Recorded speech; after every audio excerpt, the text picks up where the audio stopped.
मेरे प्यारे देशवासियों, नमस्कार।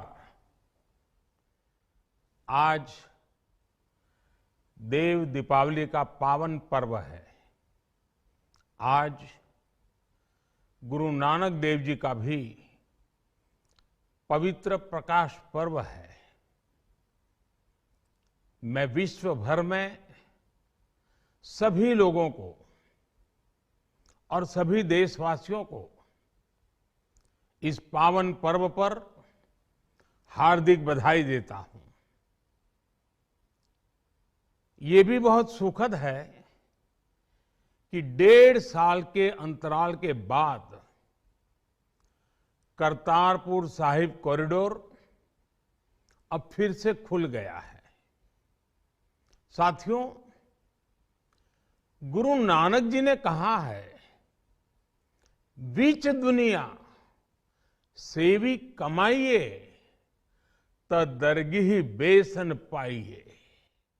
यानी संसार में सेवा का मार्ग अपनाने से ही जीवन सफल होता है। हमारी सरकार इसी सेवा भावना के साथ देशवासियों का जीवन आसान बनाने में जुटी है। न जाने कितनी पीढ़ियां जिन सपनों को सच होते देखना चाहती थी, भारत आज उन सपनों को पूरा करने का भरपूर प्रयास कर रहा है। साथियों, अपने 5 दशक के सार्वजनिक जीवन में मैंने किसानों की परेशानियों को, उनकी चुनौतियों को बहुत करीब से देखा है, महसूस किया है। इसलिए जब देश ने मुझे 2014 में प्रधानमंत्री के रूप में सेवा का अवसर दिया, तो हमने कृषि विकास, किसान कल्याण को सर्वोच्च प्राथमिकता दी। साथियों, इस सच्चाई से बहुत लोग अनजान है कि देश के 100 में से 80 किसान छोटे किसान हैं। उनके पास 2 हेक्टेयर से भी कम जमीन है। आप कल्पना कर सकते हैं, इन छोटे किसानों की संख्या 10 करोड़ से भी ज्यादा है। उनकी पूरी जिंदगी का आधार यही छोटी सी जमीन का टुकड़ा है। यही उनकी जिंदगी होती है। और इस छोटी सी जमीन के सहारे ही वो अपना और अपने परिवार का गुजारा करते हैं। पीढ़ी दर पीढ़ी परिवारों में होने वाला बंटवारा इस जमीन को और छोटा कर रहा है। इसलिए देश के छोटे किसानों की चुनौतियों को दूर करने के लिए हमने बीज, बीमा, बाजार और बचत, इन सभी पर चौतरफा काम किया। सरकार ने अच्छी क्वालिटी के बीज के साथ ही किसानों को neem coated urea, soil health card, micro irrigation जैसी सुविधाओं से भी जोड़ा। हमने 22 करोड़ सॉइल हेल्थ कार्ड किसानों को दिए और इस वैज्ञानिक अभियान के कारण एग्रीकल्चर प्रोडक्शन भी बढ़ा। साथियों, हमने फसल बीमा योजना को अधिक प्रभावी बनाया। उसके दायरे में ज्यादा किसानों को लाए। आपदा के समय ज्यादा से ज्यादा किसानों को आसानी से मुआवजा मिल सके, इसके लिए भी पुराने नियम बदले। इस वजह से बीते 4 साल में 1 लाख करोड़ रुपए से अधिक का मुआवजा हमारे किसान भाई बहनों को मिला है। हम छोटे किसानों और खेत में काम करने वाले श्रमिकों तक बीमा और पेंशन की सुविधाओं को भी ले आए। छोटे किसानों की जरूरतों को पूरा करने के लिए सीधे उनके बैंक खातों में 1,62,000 करोड़ रुपए ट्रांसफर किए, सीधे उनके खाते में। साथियों, किसानों को उनकी मेहनत के बदले उपज की सही कीमत मिले, इसके लिए भी अनेक कदम उठाए गए। देश ने अपने रूरल मार्केट इंफ्रास्ट्रक्चर को मजबूत किया।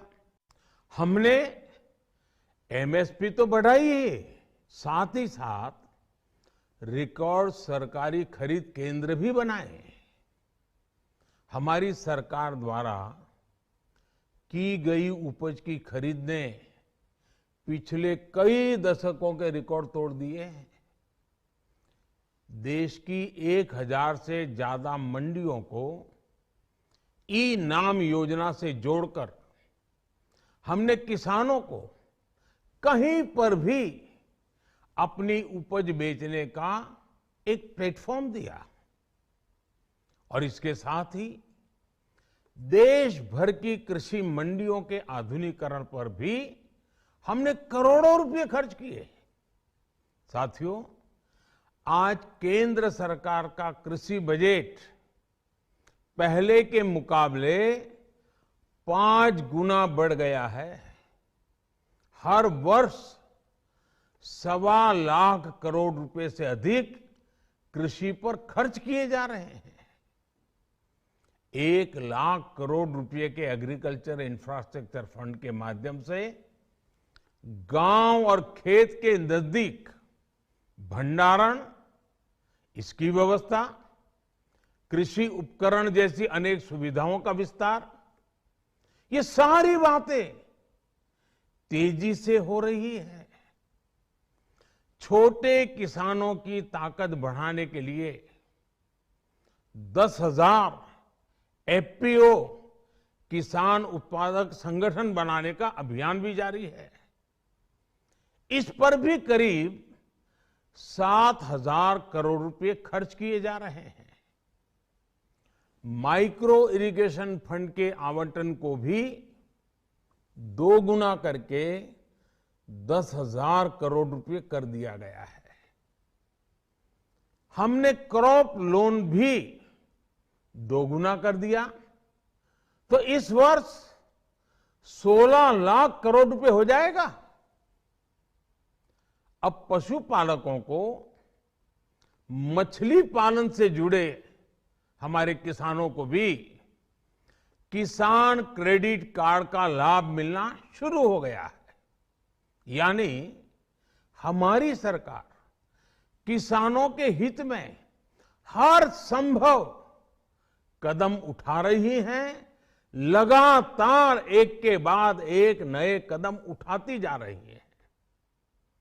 किसानों की आर्थिक स्थिति सुधरे, उनकी सामाजिक स्थिति मजबूत हो, इसके लिए पूरी ईमानदारी से काम कर रही है। साथियों, किसानों की स्थिति को सुधारने की इसी महाअभियान में देश में 3 कृषि कानून लाए गए थे। मकसद ये था कि देश के किसानों को, खासकर छोटे किसानों को और ताकत मिले, उन्हें अपनी उपज की सही कीमत और उपज बेचने के लिए ज्यादा से ज्यादा विकल्प मिले।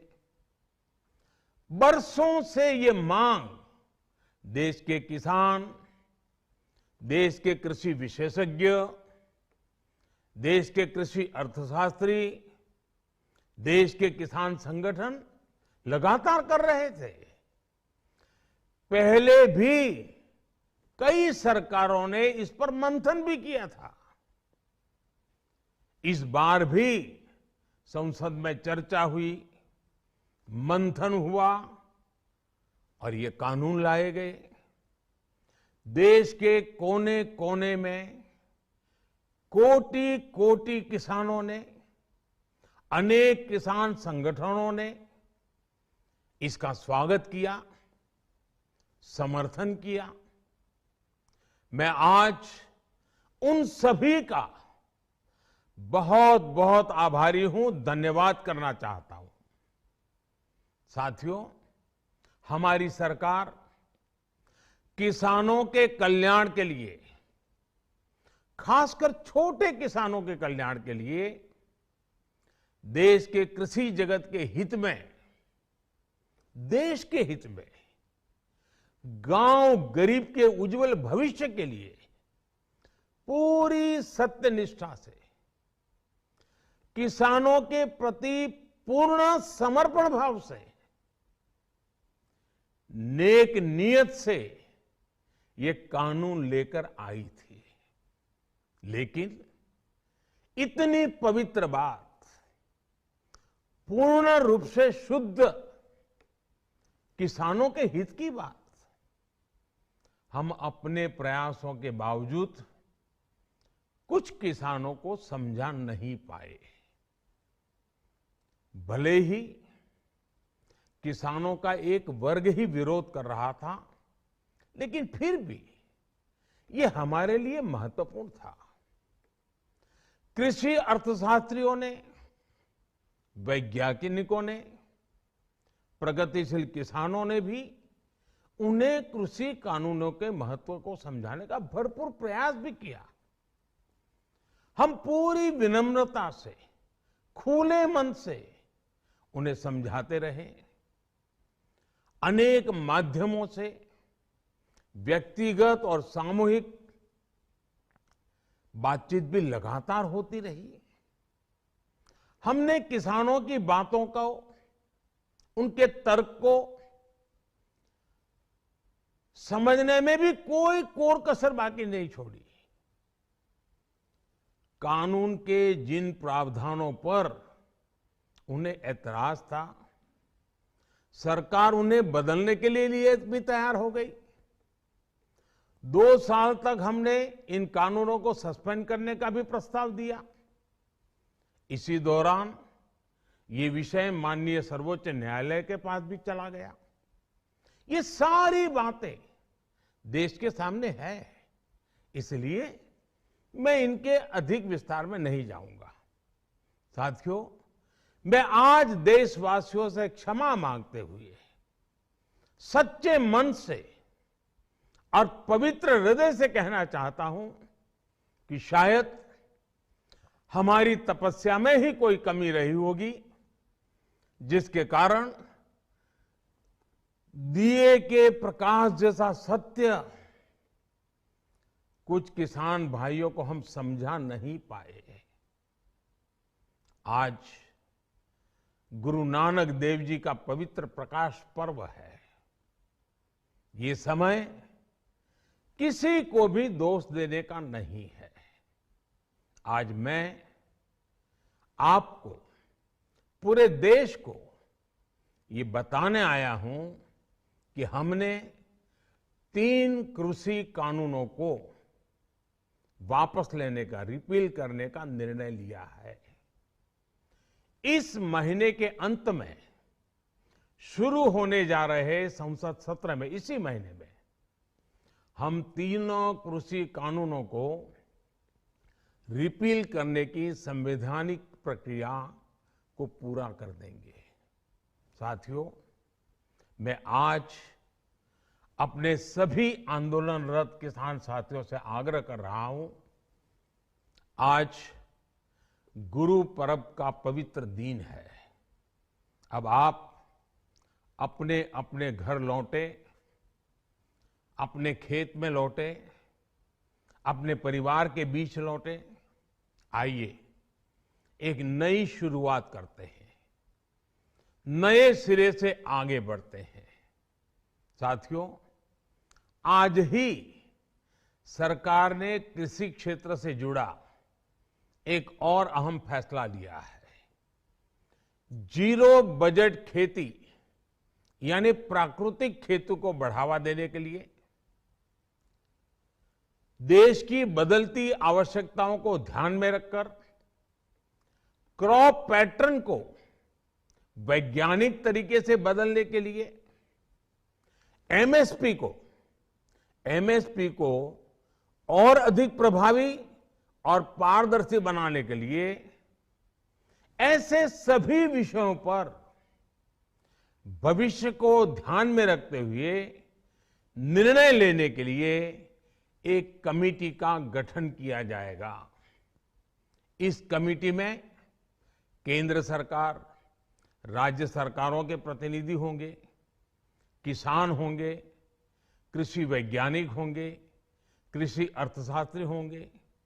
साथियों, हमारी सरकार किसानों के हित में काम करती रही है और आगे भी करती रहेगी।